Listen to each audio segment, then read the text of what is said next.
Sa kuha is, swerte lang mo, kaya hindi ako assessor. Sa kuha is pabunot-bunot. Kung sa'yo mo ang mabunutan is muna yung i-perform. So it's totally random yun siya. Yung wag yung ideas is student. So candidates should be prepared in performing these procedures as well. But there are some assessors who will no longer can perform these procedures. So this one can okay. So let's start first with how to transfer the patient from bed to wheelchair. Okay. So the demonstration for this one or the procedures should be following the hospital settings in Asia. So what we have there is hospital settings na siya na procedure. Okay. So let's read number 1. What is number 1 there?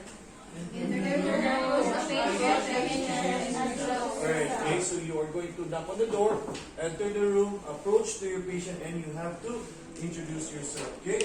So sir, good afternoon. My name is Prince. I'm your caregiver for today. How are you? Okay? Or, if you are speaking in Bisaya na siya, sir, may hapon ako si Prince, imong caregiver karon, kamusta mo ka? Try to talk like you are in front of your patient, ba? Like, kamusta or how are you na siya? Okay? Then the patient will respond to it. How are you, sir? Okay, okay na si patient. Nakatingog pa lagi, sir. Boy! Bakit niya yung vacuum ba there? Oh, boy! No. Alright, next one. After introducing yourself, what's next? Okay, so explain the procedure, okay? Sir, I'm here today so that I'll be assisting you in transferring from bed to wheelchair. Would that be okay with you? Alright, okay, so explain, ha? You always have to explain the procedure. If we are in the class, the reason why we need to explain the procedure is this is to help the patient aware as to what are we going to do. Aside from that, if the patient knows what we are going to do, the patient will cooperate on the procedures. Because if you don't explain the procedures, tendency the patient will be questioning themselves, no? What will be the caregiver do to me? Or what's a button?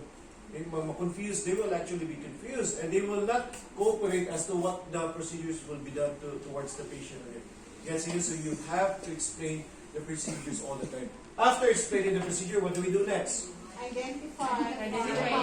Okay, so we have to identify if we have the correct patient. So how do we identify if we have the correct patient? Okay, so by asking their complete name and the date of birth. Why including the date of birth? Because there are some names, there are some patients with the same names na siya.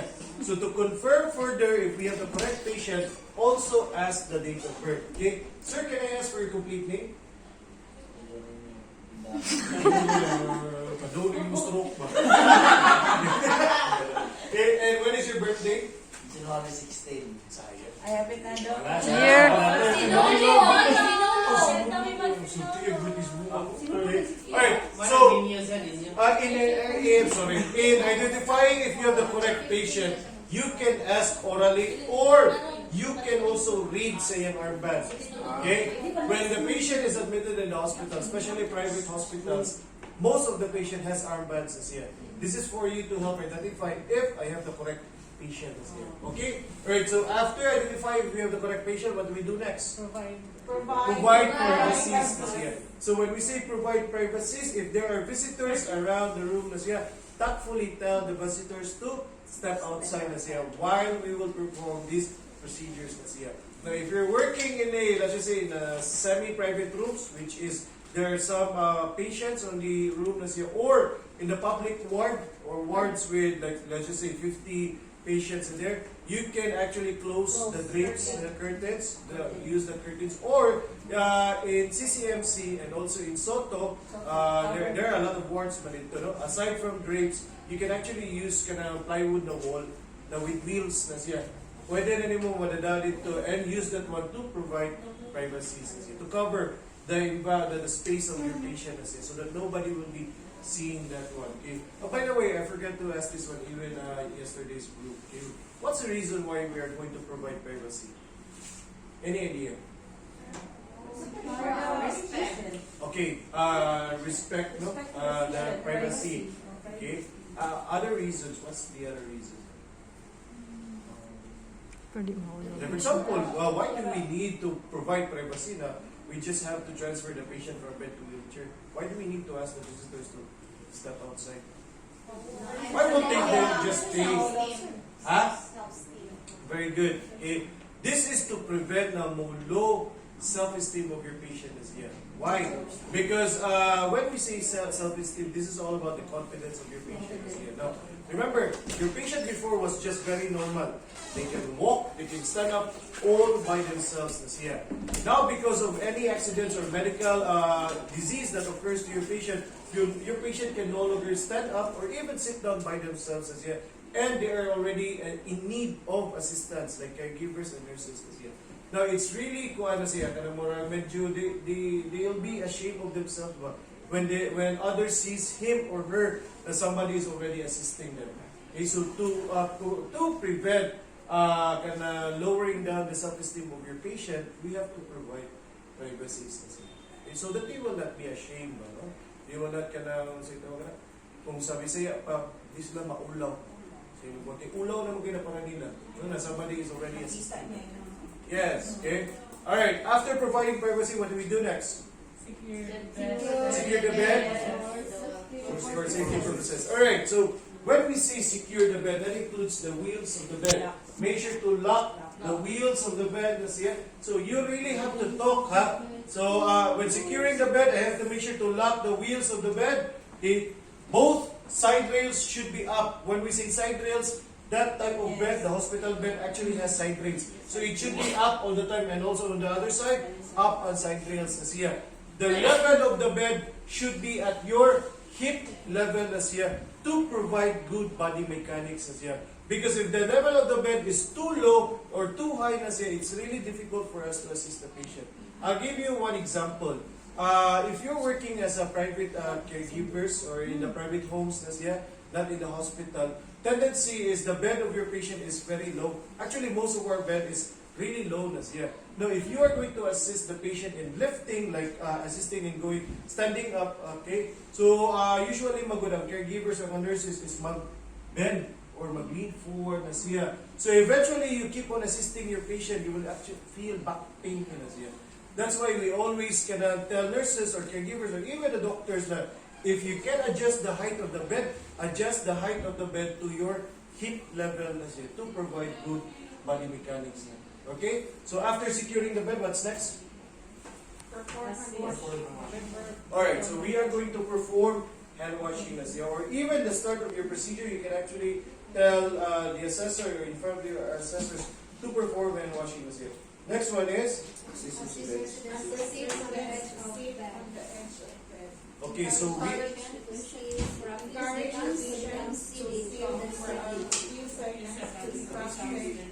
check for dizziness, if the patient is dizzy, check his blood pressure. Alright, okay. So we are going to assist the patient in a sitting position as well.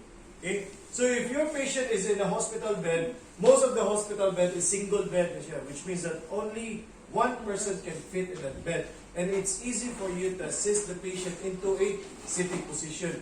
If your patient is on a, let's just say, at home na siya, okay, usually our bed at home is queen size bed. Diba? It's very big. So sometimes the patient is lying on the bed or at the center of the bed as here. So if your patient is on the center of the bed, ask your patient to move their body towards the edge of the bed.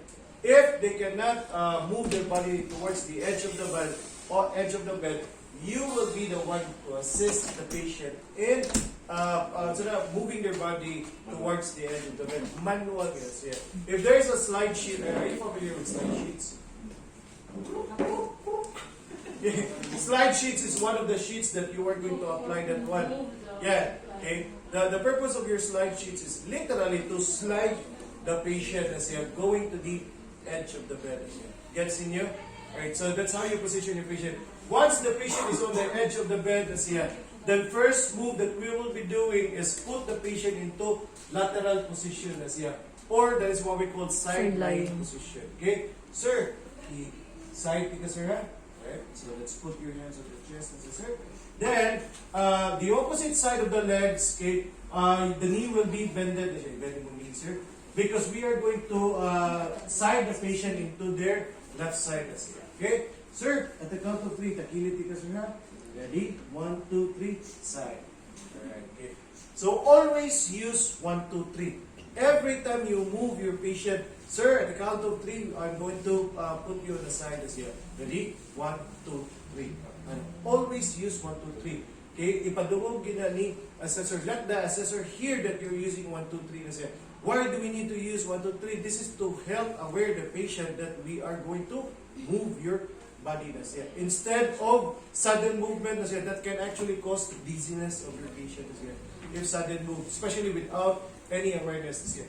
Once your patient is on the side of the bed, put both of their feet on the floor na siya. Sige. Put on the floor. Okay. Then you can assist your patient in sitting position na siya. You can either ask the patient to hold your shoulder na siya or even just put their arms on their chest na siya. Okay. Picturean niya yan.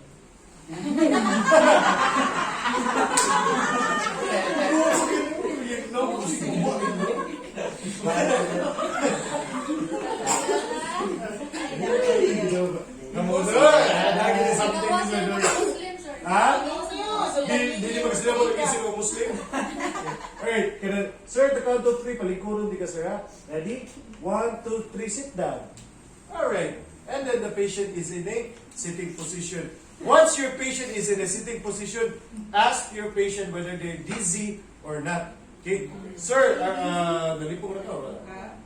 Wala na malipong si patient. Or in English, okay, do you feel any dizziness sir? Or No. no? No, yeah. Okay, so always ask. Now, if the assessor tells you, what if the patient is dizzy? What do we do? Okay, so just let the patient rest for a few seconds or a few minutes. Yeah.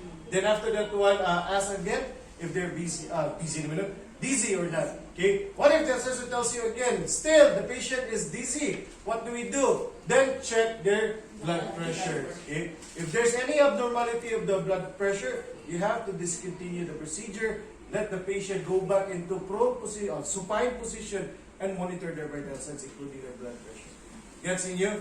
Alright, but we will continue with the procedures. Okay, so once the patient in the sitting position, what do we do next?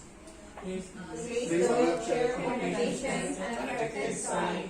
Raise firmly against the side of the bed with the up and rest out of the way. Okay, very good. Okay, or I forgot I think wala siya sa procedures, but don't forget to assist the patient in wearing their slip-ons or shoes. Ay, you don't want.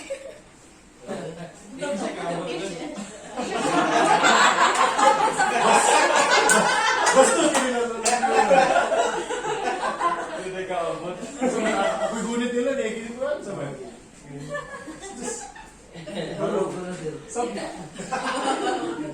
Alright, so once the patient has already wear their shoes or slippers, no, then position the wheelchair. Okay. Now, for positioning the wheelchair, you have to identify where is the strong side of your patient. Yeah. Or we say the strong side, the healthy side of the patient is here. Okay, sir, where is your strong side? Is it left or right? Right. Okay, the right side. So the wheelchair will be on the right side of your patient as here. Okay. Another one. Okay.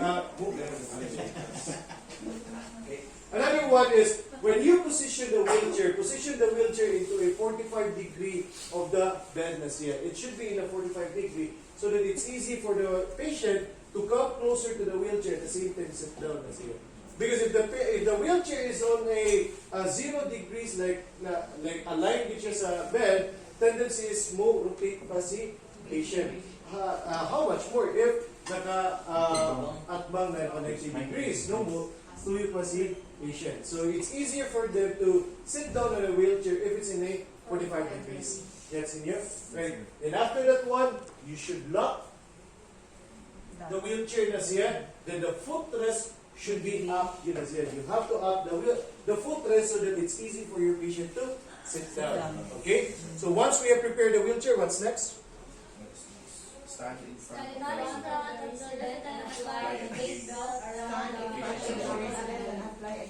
Okay, unfortunately, we don't have any gate belts here.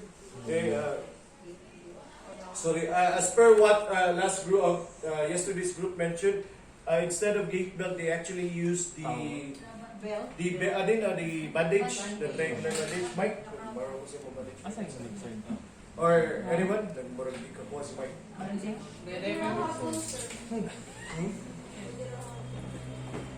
Ha, mul ka na ko.